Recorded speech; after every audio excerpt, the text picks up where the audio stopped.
gam cham gitu. Ayo kali mga boro gam cham gitu. Ayo na ko me pe tanya ne go kapi kwe gam cham gitu. Ayo kali mga boro gam cham gitu. Ayo na ko me pe tanya ne go kapi kwe gam cham gitu. Kali mga boro gam cham gitu. Ayo na ko me pe tanya ne go kapi kwe gam cham gitu. Kali mga boro gam cham gitu. Ayo na ko me pe tanya ne go kapi ba gam cham gitu. Kali mga boro gam cham doma. Ayo jam ko me pe tuoro le go biba gam jam gitu kumbe kali mo apa gam jam gigan ayo jam ko me pe tuoro le go biba gam jam gitu ayo kali mo apa gam jam gitu ayo ko me pe nyane tuoro biba gam jam gitu kali mo apa gam jam gitu ayo na ko me pe nyane tuoro biba gam jam gitu ayo kali mo apa gam jam doma ayo jam ko me pe tuoro le go biba gam jam gitu kari mo abo gam jam doma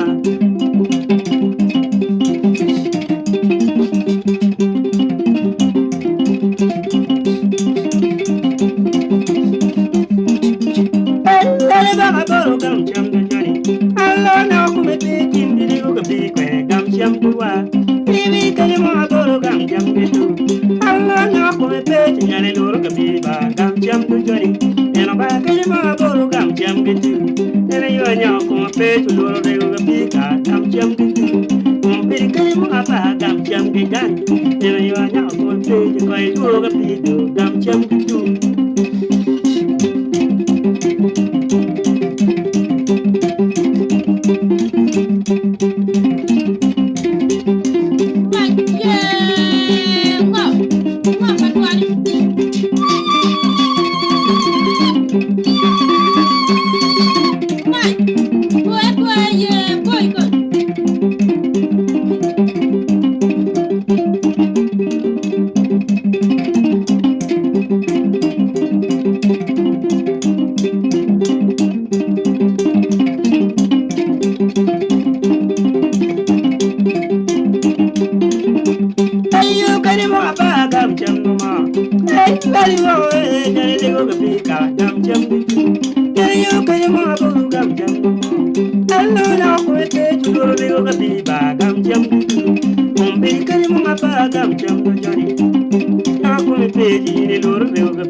Ayo, now,